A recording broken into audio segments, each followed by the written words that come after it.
Let's talk about how to earn more money and work less with online courses. One of the biggest mistakes I see course creators making is that they do not account for their own personal goals enough. And what ends up happening is they create a runaway program and they end up giving away too much of their time. And they usually end up with unhealthy profit margins, which can create a very stressful business. And then they start wondering, why did I even do this to begin with? I want to help you get ahead of that so that you can have a business that works for you. Because you see, my dream is that you have a business that is having a genuine impact on your students' lives, is earning you fantastic money, and you're only working the number of hours that you want to work. And I know that it's possible because I've helped thousands of people create online businesses. In fact, if we haven't met before, my name is Sarah Turner. I'm an 8-figure business owner, course creator, and I have been helping over 6,000 students create online businesses in the last 6 years. I have been in digital marketing as an expert copywriter for the last 10. I'm a published author. I have been recognized and hired by the biggest industry name. My business was named number 24 on the Inc. 5000 list in education. And so I know a thing or two about creating digital products and online courses. And I want to make sure that you build a business that you are running rather than having it run you. So if you already have an online course and your life doesn't look this way, then I want to give you some of the best tips and tricks that I have over working again with thousands and thousands of people. And if you're just getting started, then this is incredible that you found this video because it's going to set you up with a really good fitting as you create, build, grow, and scale your online course. Digital products are so powerful because they untie your earning potential from your time. What I mean by that is it's scalable. That means you are not trading time for dollars, which is one of the biggest ways that you create your own glass ceiling. In fact, if you work for yourself in whatever capacity, I would really strongly encourage you to not trade time for money, i.e., don't charge hourly. Okay, so the first thing we want to do is reverse engineer your goals. Let's say you want to make $100,000 in revenue. Let's see how that might break down. You could have a $5,000 offer, and that would mean you'd only need 20 people. Or if you had a $1,000 offer, you would only need 100 people. If you had a $200 offer, you would only need 1,000 people. Isn't it pretty amazing to see how the numbers really play out in your favor? But you just got to make sure that one, you're charging appropriately and that you have a program that really delivers that value.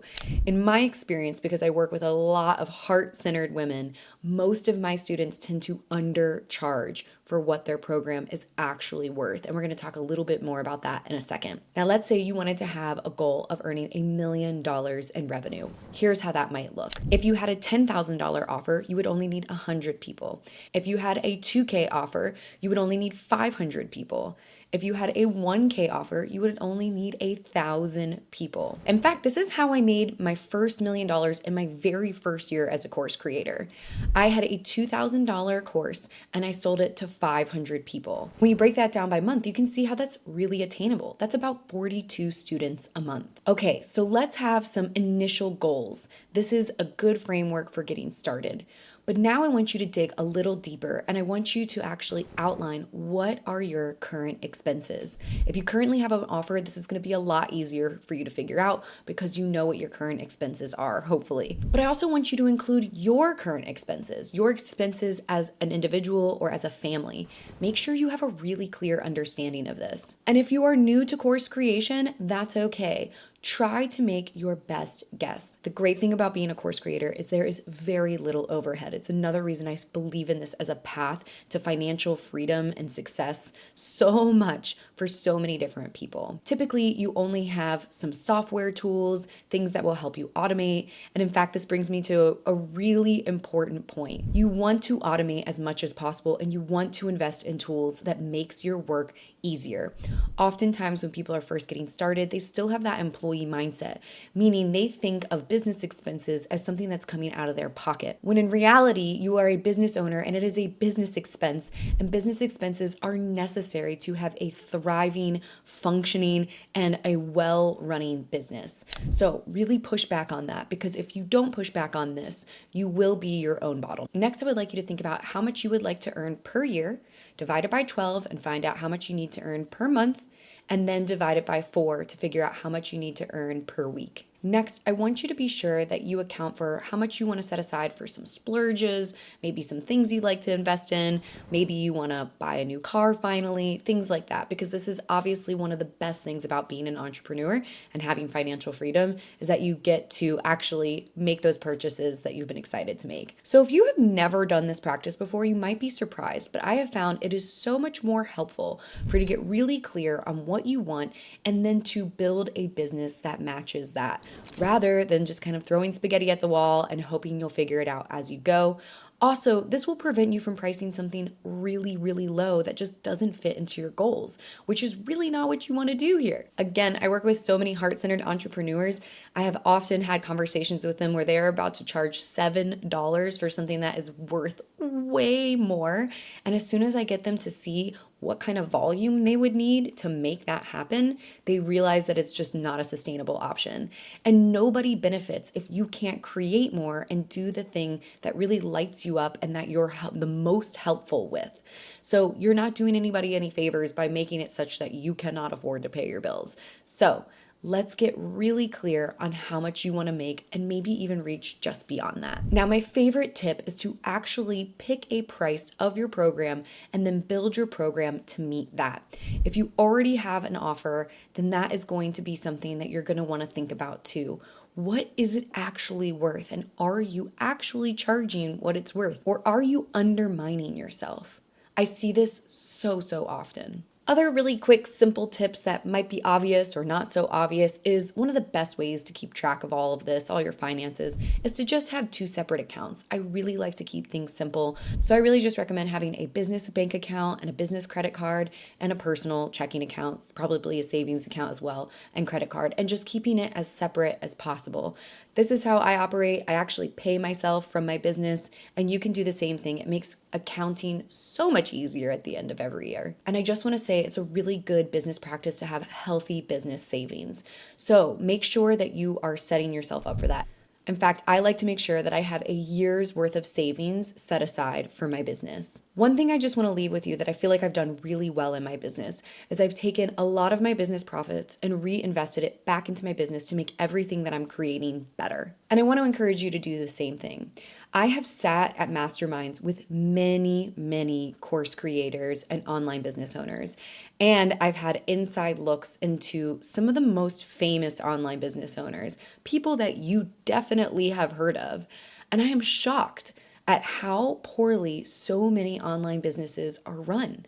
Financially, they are a mess, but online, they look shiny and new and very high end. In fact, this has really influenced one of my core beliefs. I've come to believe that people who really invest in ultra high end production often do not have some of the best or healthiest business finances. I have seen some of the healthiest business finances in businesses who are really investing in the quality of the content and the experience for the customer rather than their clothes, their hair, their video production even. Some of the best products I have ever engaged with in the online education space are simply somebody doing a voiceover over a Google Doc outline. I kid you not. Then I'll hop into a program where the production value is through the roof, which I know costs a literal arm and a leg, and they are not providing nearly the same amount of value in the actual content. So just remember that you do not need to have a super high production experience. That is actually not the thing that gets the person the transformation they're looking for when they work with you. So I think that's great news for anyone starting out. Just do your best and make sure that the information you are conveying to your students is of the utmost highest quality and really going to help them achieve their transformation. You do not need all the bells and whistles to be successful. I am here to tell you that from experience. It is much better that you have low costs and healthy profit margins as you are starting to grow. So I really want to encourage you to focus on that. This is also really great for my perfectionists out there who probably struggle with putting things out there that are not super high-end looking or high production value. I promise you that that is not the most important factor in a business's success. Really, you just want to make sure that you are actually having the impact that you say that you have. You're very clear on your ideal customer avatar or your ICA and your transformation, and you're giving all the people who come through your program the best chance at actually achieving that transformation. And remember, you are a business owner, not an employee. So you want to be making business owner decisions and having a business owner mindset. This is something that continues to surprise people that I work with. Sometimes that employee mindset sneaks its way in there, and next thing you know, you're making a decision based in scarcity, or you're making a decision that's not ultimately the best for the business or for your student. You can also make decisions based in vanity, which might not actually be the best, again, for the student or for your business. So please invest in great tools that make your product better. Again, that's going to be a lot of software, and eventually it's probably going to be a team. Okay, we've dug into financial goals. Make sure you actually take the time to do that, because that was a lot more in depth than you probably realize. That's probably going to take quite a bit of work. But now let's talk about your time goals, because those are equally as important. I became an entrepreneur, so I did not need to work a 9 to 5. I don't know about you, but I have no interest in sitting in front of a computer from 9 until 5. In fact, it took me years to realize that I was so conditioned to doing that even when I was an entrepreneur for the first few years, I still sat in front of my computer from 9 to 5. And I had to really push back on a lot of guilt and shame and all kinds of weird emotions that I didn't even realize existed until I brought awareness to it, until I got to a place where I'm at today. Right now, currently, I work about 4 to 5 hours a day. I have 2 little ones. I have an almost 2-year-old and an 8-month-old. And so I am really trying to spend as much time as I can with them while making sure that my students are still having a wonderful experience. Now, when you're making these time goals, I want you to do basically the same thing. About how many hours a week would you like to work? What kind of things do you want to get done in the day? I want you to prioritize taking care of yourself, because as a business owner, that not only benefits you, but it benefits your business. So I always recommend to my students that they spend their best hour of their day working on themselves, usually in mindset work, reading a personal development book, having a morning routine, doing some mindfulness exercises, working out, whatever that looks like for you. So something I'd love for you to do, which I've found is a very helpful practice for my students, is take some time and really write out what your ultimate schedule looks like right now. Remembering that seasons of life change, and that's one of the benefits of being an online business owner, is that you can actually change this as time goes on. Mine has absolutely changed, especially in the last 2 years after having 2 babies very close together. So take some time and figure out, what does your ultimate day look like? Dream a little, allow yourself to lean in to whatever it is that you've actually been craving, and make that a reality by first putting it down on paper. Then ask yourself, how many hours a day would you like to work? Maybe even break it down by weekly. What does your weekly schedule look like? How many hours would you like to work in the week? And then set aside some time for time off. I am telling you, vacation is where I get some of my best ideas. It is so important to rest and recharge as an entrepreneur. My team actually jokes, get ready, Sarah's on vacation, and as soon as she gets back, we're gonna have a whole bunch of stuff to do, because that's where I get a lot of my creative ideas, because I'm not stuck in the daily grind with my blinders on. This is so important. So make sure you set aside some time for yourself. And I just want to say, I've talked to a lot of entrepreneurs where when I have them do this exercise, they're kind of baffled that they don't quite know what to do. They don't know what they want for themselves because they've never given themselves permission to do this. And it's so important that you push back against the ideas and the thoughts that might be coming in around what is actually possible or realistic. I want you to just dream, because when you dream, you get to get really clear about what you actually want. And you might find out that you are like me, where you're working 9 to 5 because you feel guilty or like you should. Maybe you have a partner that still has a 9 to 5, so you feel like you have to sit there all day because they're having to do their job from 9 to 5.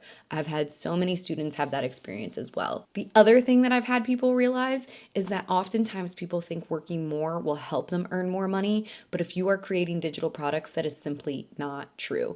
You are working with something that is scalable, and it does not necessarily mean that working more hours is actually going to benefit you the way that you might think. I have actually challenged so many of my students in mentorship programs to work fewer hours rather than more. And what they realize is that because of Parkinson's law, where we fill the time that we give ourselves to actually work, they got more done in less time.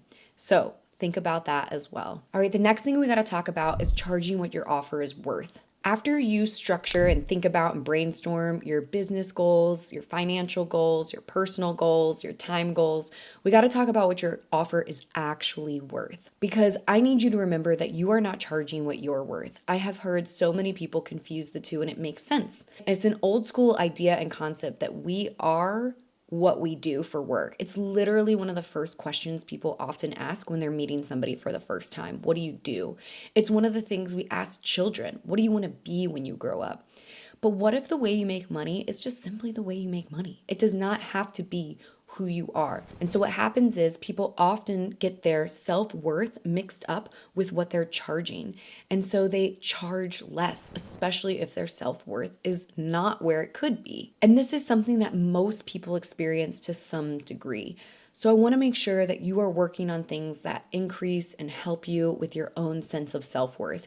I think that this is work that pretty much everyone could be working on because it has benefits across all aspects of your life. This is also why mindset work is so important. I have seen how mindset work really helps people charge better and create better products that has more impact. The whole thing is one giant ripple effect. It not only impacts you, but your family and the people you serve. It's truly incredible. Because as you raise your baselines, meaning the different areas of your life that need attention, more and more things in your life will become a habit or second nature. And this will inherently raise your sense of self-worth. Because as you raise your baselines, meaning the different things in your life that need attention to get better and better, your health, your relationships, your business, your finances, you will create more habits, and things that help you take care of all these different aspects will become second nature and easier. And this will inherently raise your sense of self-worth. And this is important because charging what your offer is actually worth instead of undercharging will allow you to have healthy profit margins. This allows you to do more, build more, hire more, pay better, and so that you can take care of your people. It is not virtuous to suffer, my friend, and there are true costs to running a business. And I say all of this because I want you to strongly consider premium pricing. What I mean by premium pricing is never charging any less than $500 for your digital product. And the reason for that is because it takes about the same amount of effort to bring people to you in your audience. And with a lower price product, you will need more volume, which is going to mean more work bringing people into your program. So unless you already have a really large audience, which is amazing, and that doesn't matter nearly as much, I want to encourage you to never have a digital product less than $500. So ask yourself, how much would somebody pay for this transformation? And if it's something that you've also gone through in your life, ask yourself, what would I have paid for? Because oftentimes people lose track of that. I've worked with many, many students where they're like, oh, but I don't want to charge 500. I don't want to charge 1,000. And I say, stop. Didn't you solve this problem for yourself? And they say, yeah, I'm trying to help a younger version of myself, essentially. I say, well, back then, what would you have paid to gain access to all of this, to save yourself the time and the heartache? And usually there's a pause, a big aha moment, and they realize easily $500 or more, because you are helping them, saving them time, heartache, whatever your transformation is. So really root into that transformation. Okay, I hope if you have a current offer, you have applied some of this to running your business. It's truly how you build a business that you run rather than having one that runs you. This is something that you're going to refine and revisit over time. Again, because your program will change, your offer might change, your personal life might change, and you want to stay flexible and tapped into exactly what you want your business to look like. I'm going to link below to another video I have on structuring your offer, which will help you get more nuanced in the time specifics of creating an offer so that it matches your time goals. And then with that, I just want to leave you with, remember that you are always building momentum. This is a concept that is super important to remember. Success lies on a compound curve, meaning at the beginning, when you're making progress, it can be really hard to feel. But as the momentum is on your side, much like if you were pushing a car and all of a sudden it started to get easier and easier as it started rolling, when you have momentum on your side, it really does get to a place where it gets a bit easier. You will absolutely have days that feel like work because that is just the nature of entrepreneurship, my friend. But it's really important to me that you are putting yourself first because, like the cliche goes, you have to put your oxygen mask on first in order to help and serve people at the highest level. So I hope this helps. Go ahead and hit that thumbs up button if it does. I love hearing from you in the comments. Gives me lots of ideas in the future of what to create videos about. I've also left some resources for you in the description below, so make sure to check those out. And please don't forget to subscribe. It's a really easy, free way for you to support the work that I do so that I can keep showing up and supporting you. I appreciate you guys. I hope you have a wonderful day.